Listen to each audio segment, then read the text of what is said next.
Namaskaram, everybody. Can you hear me? We started the class already. We are recording now. I want to go. I might have only Yes, like 45 minutes. yes, we are able to hear you. Correct. Oh, this is another problem today. Let me see if it works. 1 second. Hold on. Just a second. Uh,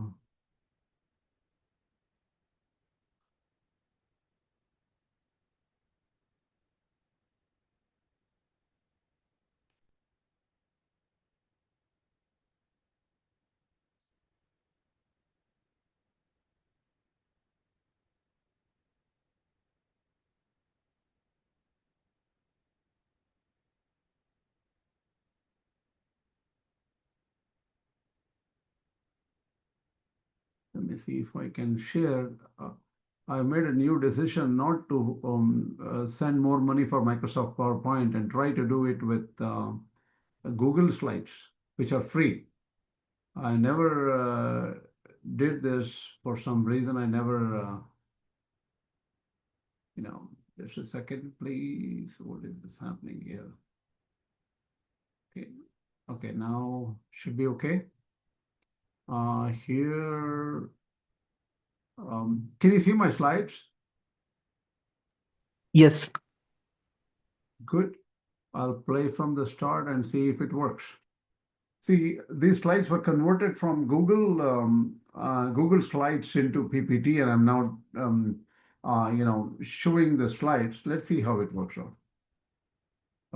Wait a minute. What is this? Okay, quickly. Yeah. See, yes. Before we go further, I want to clearly give you some information as to why am I doing this so carefully, in detail, at least to some level of detail, and reiterating many things, repeating many things. Why is this? You might want to think. One important thing I want you to remember is I am not going to just accept that my grandfather really studied Śaṅkara bhāṣya perfectly and understood it perfectly. I cannot assume it. He might have done it. Okay, he is not here for me to talk to him and say, "Did you really study?" I cannot ask him. I cannot interact with him. He's gone. So I have to assume he might have studied or he might have made mistakes. He's a human being. He could have made mistakes. So what I'm doing is I am going back and looking at Śaṅkara bhāṣya even more in detail. This detail is not even enough because if I have to go, I have to go into the padavāchya and vakya bhāṣya and really figure out what Śaṅkarāchārya was saying, right? And did my grandfather understand it? I'm verifying all these things before I'm telling you what my grandfather said, right? Does it make sense to you? Because, olden days, what happened is when we were young or something, we were told to accept what the older people said. But when you start thinking, then the older people have made mistakes. There may be a lot of issues, traditional mistakes over several generations. So just dumbly following them makes no sense to me. I'm not disrespectful of the tradition. I don't disrespect any acharya of the past, but I have to constantly validate in my mind whether I'm saying the truth, whether I understand it right, whether they understood it right. Do you understand? Does yes, this hurt you in any way, my approach? Because I'm no, actually talking to a number of people and my friends and other people who teach and things like that. They seem to be very different from how I think. And that might make some whatever people the It angry. whatever the guru it suits teaches, us, I it think. doesn't hurt. One at a time, please. Go ahead. What happened? Whatever the guru teaches, it doesn't hurt anybody. Okay. Yeah, Anybody and else it want suits to think us the way you honestly? teach. Yeah. Okay. Okay, 1 second. There's something happening. Oh, just let me just set my just set my sound into a better output volume. I do it this way, and then I just go back to different current check. Yeah. So, okay, you understand my approach now. Now let's go straight forward to the lecture. I left, today I will be only covering the Śaṅkara bhāṣya aspect of it, because I somehow feel, what if my grandfather had misunderstood Śaṅkara bhāṣya here? And I had not covered some things. Yesterday I covered a lot, but I want to exactly get the Śaṅkara bhāṣya for these statements, and without mixing any. See, sometimes you summarize some bhāṣya, you may not really get the correct summarization, right? So we need to go figure out whether the summarization is right, what exactly Śaṅkarāchārya's words meant. That's what I'm trying to see. Today I'm going to only deal with the padavāchya only. The Vakya Bhāṣya, I will probably think about it this weekend, after this weekend, and see if I see something different in the Vakya Bhāṣya, and bring that up next time we meet again. So in the next class, I'll be going deeper into my grandfather's view of the last portion of the 4th chapter, that is the adidaśana upāsanā, adhyātma upāsanā, and vanam upāsanā taught by Uma to Indra, and the summarization of what are the ending of Bhagavad Gita according to Sampath Iyengar. That I will do in next weekend. This particular weekend, that is today, Sunday, I have only time to finish what exactly Śaṅkarāchārya taught, only using the padavāchya. That's the topic. So we talked about this adidaśana, that is the flash of lightning, the blinking of an eye, and it said about the sudden appearance and disappearance of this yaksha, and like a lightning. We talked about this, but we have to look at Śaṅkara bhāṣya wording exactly. That's what we're going to do. Tasya prakritasya brahmanaha esha adeshaha upamopadeshaha. This actually we covered, but I'm just repeating it quickly so that we get the context in your mind ready for at this point. Nirupamasya brahmana yenopamanena upadeshaha swayam adeshaha ityuchyate. So the thing is, look, adesha is only a reference. First of all, no, there is no example which can be equal to Brahman or same as Brahman. So here, indirect reference is given. So the lighting of the lightning, that is how lightning lights, that is very famous. And that is an analogy to Parabrahman, that is Brahman. Vidyato vidyotanam eva ityartaha. Yata sakat vidyatam, that is the reference from Brihadaranyaka, which we covered. I'm just going to switch it quickly. Atha adhyātmam yadetat gacchati vacha mano anena chaitad upasmaranam iti abhīkshanam sankalpaham. This we will go a little bit carefully. Atha anantaram adhyātmam pratyagātma vishaya adesha uchyate. Now we are talking about pratyagātma vishaya. Pratyagātma is the one single Ātman in everyone. Yadetat gacchati vamanaha. The mind is trying to reach to that pratyagātma, because we already studied in the Kena Upaniṣad, the mind cannot reach it, the indriyas cannot reach it, but it is trying to reach it. Etat brahma daukata iva vishīkaroti iva. As if the mind is trying to objectify this Brahman. Echa anena manasa etat brahma upasmarati samīpataha smarati sadakaha abhīkshanam vrisham sankalpascha manaso brahma vishaya. This one we will take a little bit carefully, step by step. What are the steps? This is with reference to the inner self, pratyagātman, and the method used is pedagogical, means a way to explain it for making it understandable, right? So what is this? The indication is with respect to inner self. The mind is trying to go as if it were to approach and objectify this Brahman, and Brahman cannot be objectified. That we have understood. Echa anena manasa etat brahma upasmarati. This one we need to understand these two sentences. That which seeker remembers by this very mind. Okay, mind is trying to remember. Remembering it closely, repeatedly, and intensely. Look at these words. These are very important. These are the explanation of Brahma, Upa, Smarati, Samipataha. Upa means nearby. Smarati, Samipataha. That means very near. As near as we can go to Brahman and remember and think about it. Sadhaka Abhikshnam Brisham. Repeatedly, intensely.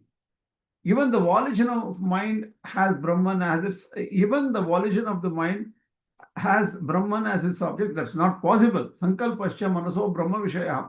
Volition here is you're trying to make, so Sankalpa means you want, you willed. You said, I have made my decision to really understand Brahman and make Brahman as my object. Obviously, Brahman cannot be objectified. But my Sankalpa is against it. No, I want to understand Brahman. So this is the way Śaṅkarāchārya takes it. So we are going word by word.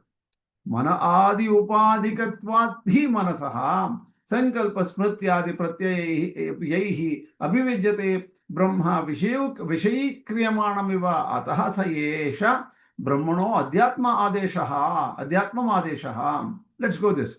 Because the mind functions through limiting agents. Because that's the only way mind can work. Mind is inside our body. Mind has limiting adjuncts. Mind cannot go beyond particular limits. Brahman is manifested through mental modifications such as willing, volition, and memory. So the Ātma is expressing itself through our cognitions, state of our mind, mental modifications, willing, thinking, and all those things, as though it were being objectified. It is never an object. Therefore, this is the adhyātma indication of Brahman. Adhyātma indication means body related. We are trying our best to get close to Brahman. Vidyut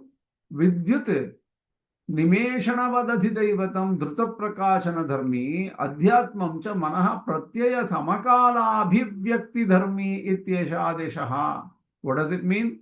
The adhidaiva indication is like a flash of lightning, having the nature of instantaneous illumination. The adhyātma indication manifests simultaneously with mental modifications. It's not a flash. The adhyātma is continuous. That means as long as you know that we have thoughts, there's something underneath causing the thoughts. And that is a constant understanding of what is behind all the thoughts. So this is the closest you can get. For the dull-witted means that's the best you can get for most people in a way, right? That's what you need to understand. Evam adishyāmanam hi brahma mandabuddhigamyam bhavati iti brahmana adesha upadesha nahi nirupadikam eva brahma mandabuddhibhi akalayatum shakyam. Thus indicated Brahman becomes accessible even to those of dull intellect. Those who are intelligent can directly, without any analogy, they know Brahman is nearby, Brahman is everywhere, Brahman is the cause of everything. All these other thoughts, external world, everything is projections of the same Brahman, according to Śaṅkarāchārya. So that is understandable constantly. See, it's not understanding one day, I understand it. Next day you say there's something happening outside, you walk away. Tomorrow there is some other work, you're struggling at work. Something has happened the day after tomorrow. At that time you forget what this is. Not like that. Completely be in tune with it and completely realize it all the time.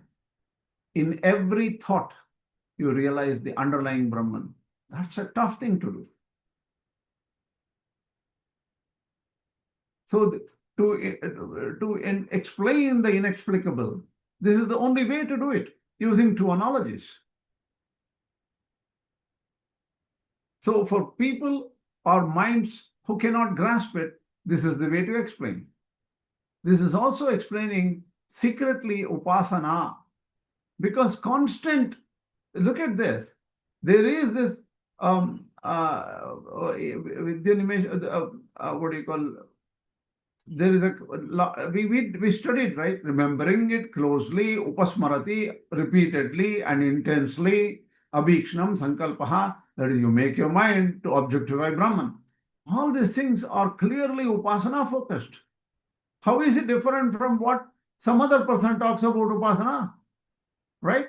There has to be some difference. We are now trying to understand what exactly Śaṅkarāchārya said. We are getting there, right? Now, let's go further. Next sentence comes up. Now, the adidaśana upāsanā and adhyātma upāsanā were covered. Now comes the sentence tadvanam nama tadvanam ityupāsitavyam saya etadevam vedapihainam sarvāni bhūtāni samvanchanti. And this is explained. Kincha tad brahma hakila tadvanam nama tasya vanam tadvanam tasya pranijatasya pratyagātma bhūtatvat vanam vananiyam sambhajaniyam. This is Śaṅkara bhāṣya. Let's go further. What happened? What happened here? I had everything worked out here, and for some reason, hold on a second. No wonder. No wonder.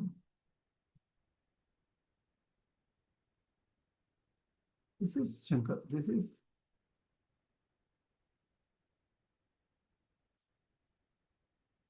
just a second.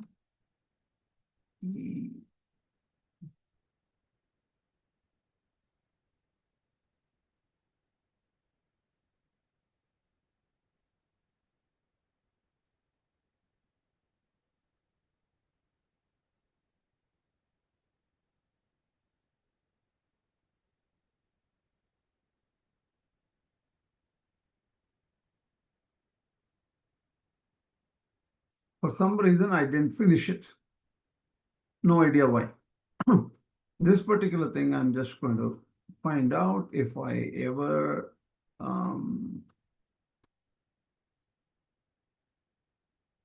just a second.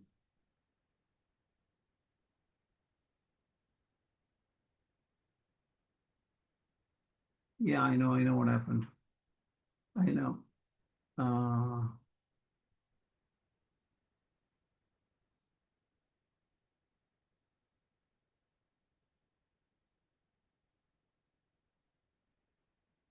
Let's see if it gives you my PPT. I'm using a ChatGPT to generate PPT. I think ChatGPT stopped it. That's why it did not do it, I think. Okay. It doesn't do it. Just a second. I'll explain to you without without a PPT, I will explain the rest of it. Sorry for that. I'm going to stop sharing. Here it is. Home, stop share. And then here, okay. I've stopped sharing, but still I will explain. So that Brahman is called Tadvanam. That is Śaṅkara bhāṣya I'm explaining. Can you hear me? Hello? Yes, we can hear. Yeah, Okay. we're hearing. Okay. Tadvanam means that which is lovable. Very close. Since Brahman is the inner self, pratyagātman of all living beings, it is lovable, desirable, and worthy of being sought after and revered by all creatures. Therefore, it is known as Tadvanam. If you look at the creatures, right, they do decisions based on their own liking. You compare it with the Brihadaranyaka teaching of Yajnavalkya to Maitreyi. Navare patyuh kamaya patih priyo bhavati atmanastu kamaya patih priyo bhavati.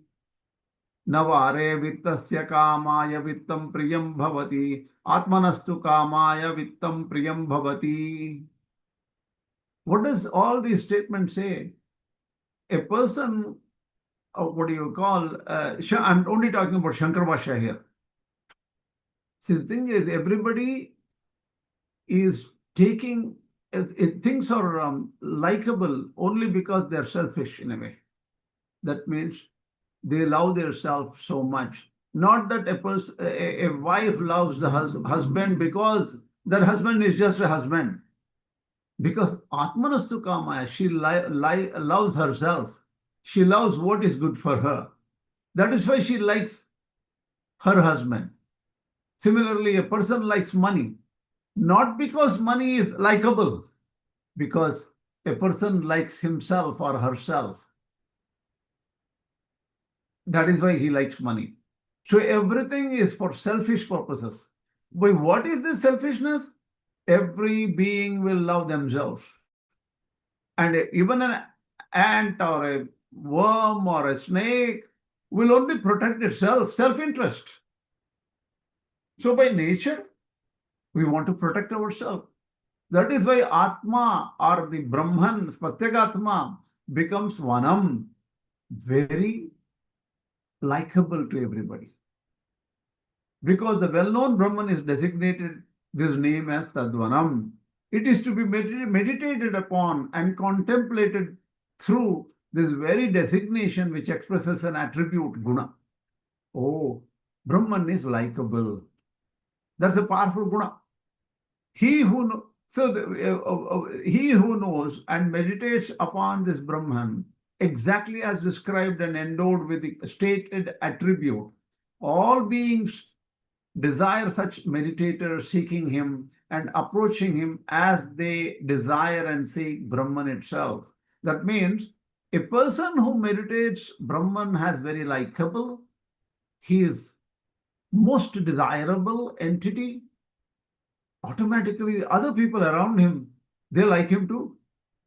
Whoever it could be a she who likes Brahman so much. People around her will like her too. Just like they desire Brahman, who is the self of everyone.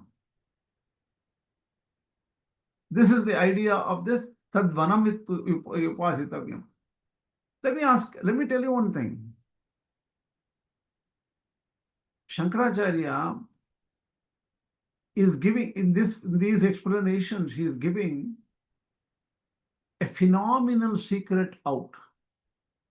Only if somebody tries to meditate, somebody has the practice of meditation, they will know why self becomes likable, why self is the most auspicious thing we want to desire.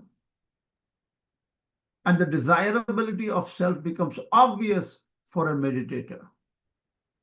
So Śaṅkarāchārya, the way he approaches the subject is very powerfully meditation oriented. Even the Īśāvāsya Upanishad, the first verse of Īśāvāsya Upanishad, Śaṅkarāchārya says, Īśāvāsyamidam sarvam yatkinca jagatyam jagat.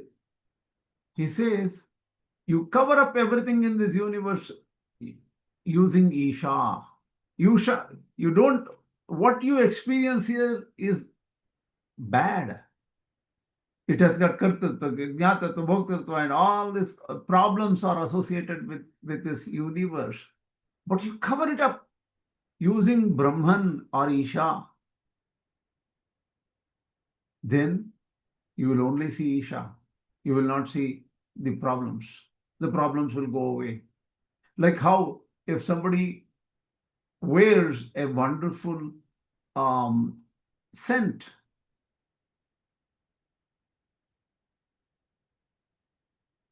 any bad odor will all be gone. The scent will overpower all the other odors. So similarly, Brahman has the capacity to purify everything. All others will go away. Even though Śaṅkarāchārya did not take the Vāṣya word as a resident, he took it as covering it up, achādana, or covering everything up. Oh, he did not use Sanskrit properly. All these things he doesn't care. He says, I am giving you how meditation works. In meditation, that's what happens. If somebody focuses on Isha, he forgets the rest. And Isha becomes, afterwards, Isha becomes attractive, very desirable, likable. Then you understand, why is this Brahman is so likable? And the Brahman is sitting right inside me. And that is same as me, according to Śaṅkarāchārya.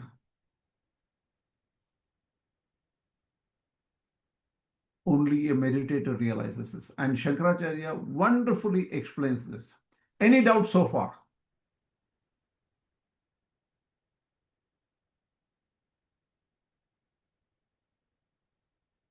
It's all clear, very clear. Very clear. Okay. So Brahman is called Tadvanam. Vanam is lovable, desirable. Brahman is the inner self of all beings. Hence Brahman is dear to all. Okay. Why this name is used? Because Brahman is lovable to all beings. The name expresses a guna attribute, and this name is well known and intentional. Next thing is, Brahman is to be meditated upon. Meditation is done through this very name called Vana. The name functions as a means of contemplation. So how do you contemplate on Brahman? Vana. That is the word Vana. You think about the word Vana as sambhajaniyam, most desirable, worshipable, and desired by all beings. So this meditator is also will be desired by all beings. And meditator becomes important and sought after by all beings. Just like how Brahman is sought after.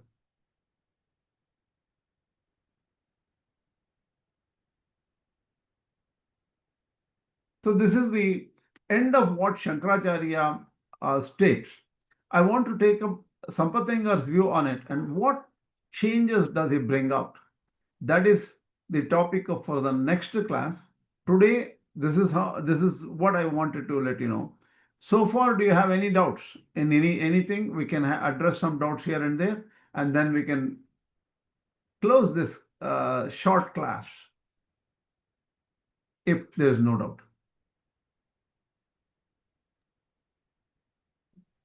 How does Śaṅkara interpret that yasya matam tasya matam? How does he interpret that? Yasya matam tasya matam matam yasya. Oh, just a second. Good question. Let me just see. Dvitiyah kandaha, it is idimanyasya vedeti, nahamanyasya vedeti, nasudha yasya matam. Okay, here.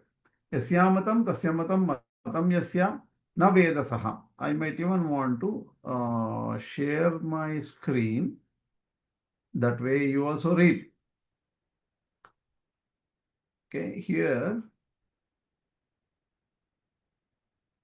Shishya-acharya samvādat pratinivritya svena rūpena śrutihi samasta samvāda nivrittam arthameva bodhayati yasyamatam ityadinam.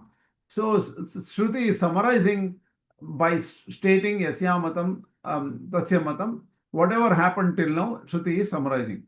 Yasya Brahma Vidaha Amatam, Avijñātam, Aviditam, Brahmeti, Matam, Abhiprayaha, Nishchayaha, Tasya Matam, Jñātam, Samyak Brahma Ityabhiprayaha. A person who does, though he is a Brahmavid, he doesn't know. If he knows, if he agrees that Brahman is not known, then his decision is valid. Yasya punaha matam jnatam viditam maya brahmeti. Who a person, if he thinks that, oh, I know the Brahman, I know this Brahman, and he is decided about it, and he is convinced about it that he knows Brahman. Na Veda eva, he doesn't know Brahman. Saha, na Brahma vijanati saha, he really does not know Brahman at all. Vidvad avidushayoho yatha uktau pakshau avadharayati avijñātam vijanatamiti vijñātam amatam aviditameva brahma vijanatam samyak vidhi vatamityetati. So the thing is, a person, what do you call, we know now the difference between the jnani and ajnani. Jnani knows that Brahman cannot be known, and he says, I don't know Brahman because it cannot be known. And ajnani thinks that he knows, and he thinks that that is something knowable. The very moment it becomes knowable, it is something like his mind can objectify it and restrict it, contain it within the thoughts of his mind. That is not containable. So that he is wrong. Do you understand where we are going?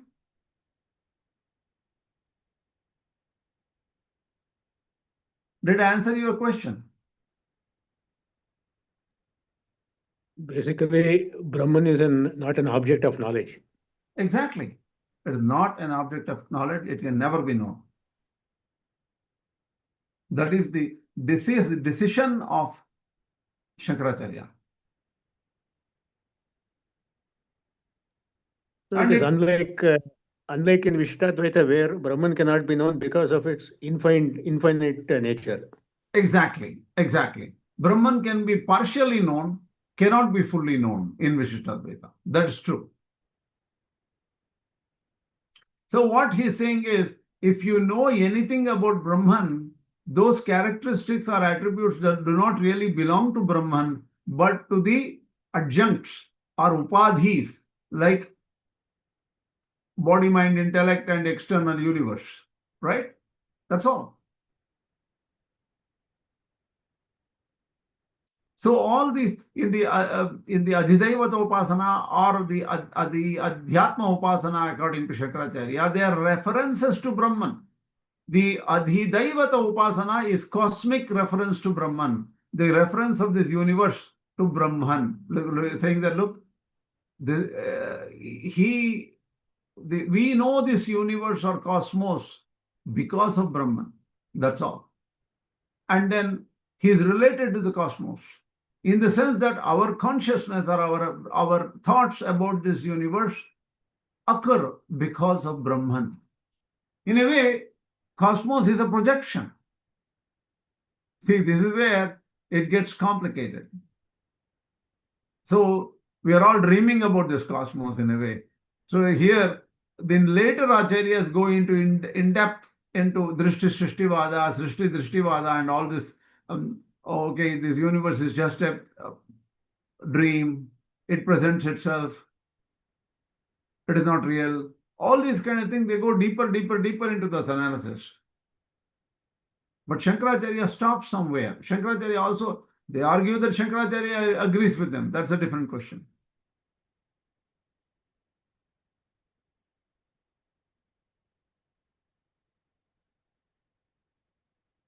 The dream concept in all the Drishti Srishtivada, it was a measure of teaching or pointing to Brahman, which is not objectifiable, right? By the methodology of adhyāropa, it was all about that in Shankara's teaching, right? Adhyāropa apava. Adhyāropa is, yes, there is a universe. Yes, there is Ishvara. Ishvara is Sarvajna. Ishvara can control everything, controls everything. Ishvara is Antaryami. Ishvara is meditatable. Ishvara is accessible. Ishvara helps you. He is the friend, philosopher, guide. He will get you moksha. All these things are adhyāropa. After all these things, the real knowledge, Jnani knows that this is all a dream. Let me explain to you what my own friend Subramanian said recently. And he said, suppose somebody is dreaming, okay? In the dream, he sees this universe, this unbelievably large universe, almost endless universe. Millions and millions of light years, billions and billions of light years, so many stars, so many black holes, so many neutron star, that star, this star. If you become an astronomy student, you will know how many different objects are there, and everything is changing. Our Earth is a very small portion of this whole universe. And we are local here, in a small city, in a small space, we exist. Right? So this guy is dreaming, and he sees this wonderful universe in this dream. And that universe is being controlled by Ishvara. There are so many devatas, and then there is Krishna, there is Shiva, there is Indra, there is Chandra, and so many different entities, beings. He also sees in the dream life, daily life is so, we cannot see these complex personalities because our ajnana is so small. Even his ajnana, he is seeing is, oh, very little. I can only see, I am a day worker. I can work and earn some amount of money and that will make me live. I have this hunger. I have the family. I have to feed my children. I have to help my wife, kind of a thing. And I have to take care of my parents. All these things are happening in the dream. And he even begs the Lord Krishna, can you help me? Mahalakshmi, can you help me? He begs every devata in the dream. But when he wakes up from the dream, he doesn't see anything. The Ishvara was not there in the dream, but Ishvara went away. When we wake up, oh, there is nothing. When he wakes up, there is no dream. All the different experiences the person had was just a dream. Then what happens when you wake up? Tat Svamasi, you become that. And that is pure Shuddha Buddha Nirguna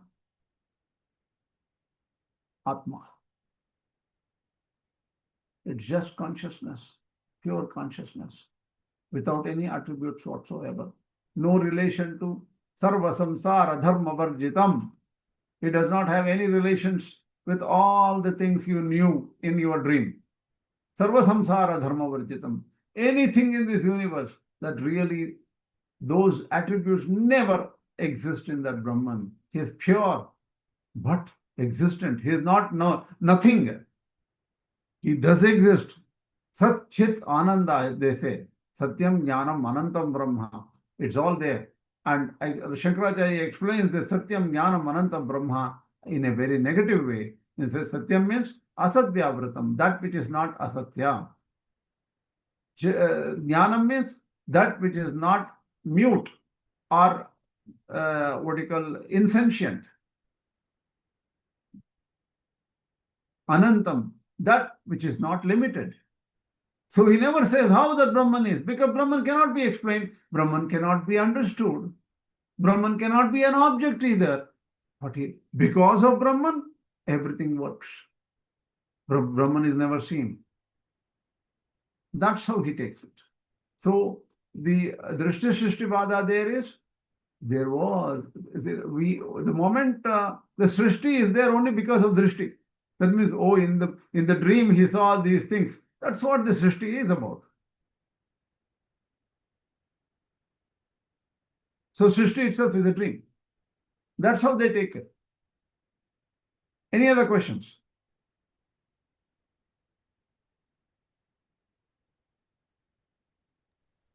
Swami, I was just saying that the teaching of Drishti Srishti Vada was to establish Brahman. It was not a philosophical concept. That's what I think Sachidanandendra Saraswati also contests about. Okay, well, you see, that is a good question you asked.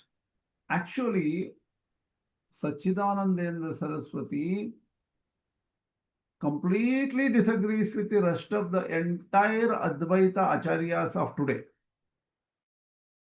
He says that there is nothing called Mula Vidya, there is nothing called Drishti Srishti Vada. These are all imaginations of the later Acharyas that was never indicated by Śaṅkarāchārya. That is his view.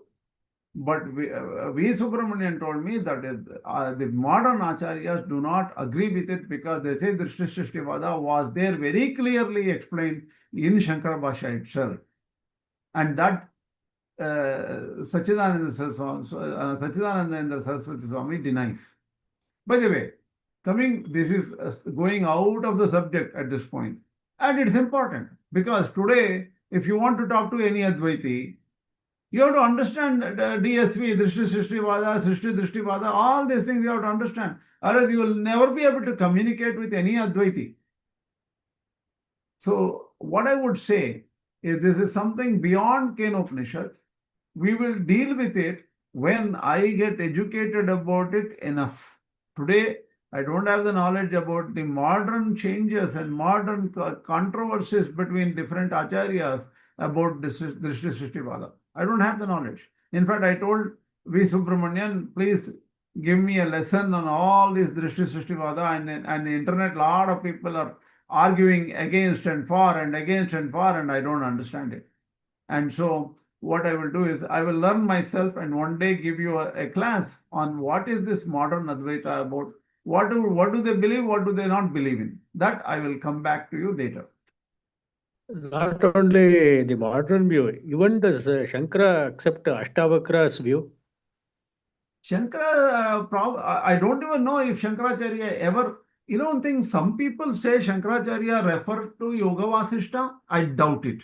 Because Yoga Vāsiṣṭha was created much later than Śaṅkarāchārya's time. Or Yoga Vāsiṣṭha was there in an earlier form, very small earlier form, and Śaṅkarāchārya referred to it in a way. Earlier Yoga Vāsiṣṭha was known as Mokṣopāya, a separate grantha of Kashmir. There is a lot of research a German guy has done on it, and he has sent me, Professor Walter or somebody. He has done 20-30 years of research on Yoga Vāsiṣṭha, that Yoga Vāsiṣṭha doesn't even agree in Jnana Karma Samuccaya and different other aspects of Advaita. So that's a different question. We will think of Yoga Vāsiṣṭha later, but that's a valid question. The reason is, if you talk to any Advaita or understand any modern Advaita, if you say, I don't know anything about Yoga Vāsiṣṭha, then they say that you don't know anything about Advaita either. That's an important thing to know. Yoga Vāsiṣṭha is attributed to the 10th century, much after Śaṅkarāchārya. That's what everybody says. And even the whole, it is not mentioned in the Valmiki Ramayana. Supposedly, Rama became very upset and very, very, he became confused, upset, sad. And Viśiṣṭā says, oh Rama, what is wrong with you? I will teach you some real good stuff. When you will understand Brahma Jnana, I will teach you, and then you will calm down. And that is the what Yoga Vāsiṣṭha is about. Apparently, there is some reference to it in Mahabharata. But in Ramayana, you never see that. Valmiki Ramayana does not talk about Viśiṣṭā teaching Rama like this and Rama becoming all confused and upset and everything like that. That stuff is not there in Valmiki Ramayana. So some people say Yoga Vāsiṣṭha is an imaginary or a work of a later Advaita teacher who didn't want to mention his name at all, but he attributed all the work to the older sage called Viśiṣṭā as a conversation between Rama and Viśiṣṭā. So nobody knows exactly the origin of Yoga Vāsiṣṭha. I even studied that Walter Slage or somebody's Mokṣopāya. He became a good friend of internet friend of mine. I never talked to him before. I never talked to him at all, but he sends me a lot of information about this Yoga Vāsiṣṭha and Mokṣopāya project, which went for like 25 years of study in Germany, I think. Okay, then we are coming to the end of the class, 8:50. Why don't we stop here and then pick up next time? Asmat Gurubhyo Mahasmat Paramagurubhyo Mahasmat Sarvagurubhyo Mahashri Krishna Parabrahmane Mahashri Lakshmi Narasimha Parabrahmane Mahashri Lakshmi Hayavadana Parabrahmane Mahasarvam Shri Krishna Pranamastu. We will try to finish up Sampath Iyengar's view in a couple of classes of the entire Kena Upaniṣad. He has a lot of other detailed stuff he talks about. At least now we are getting strong grounding as whether we studied Śaṅkara bhāṣya so that we evaluate ourselves, say whether Sampath Iyengar is valid in even commenting on Śaṅkara bhāṣya. Does he understand Śaṅkara bhāṣya properly? That one we are slowly getting there. Okay? All right. Sarvam Shri Krishna. Namaskaram. Namaskaram, Krishna. Namaskaram.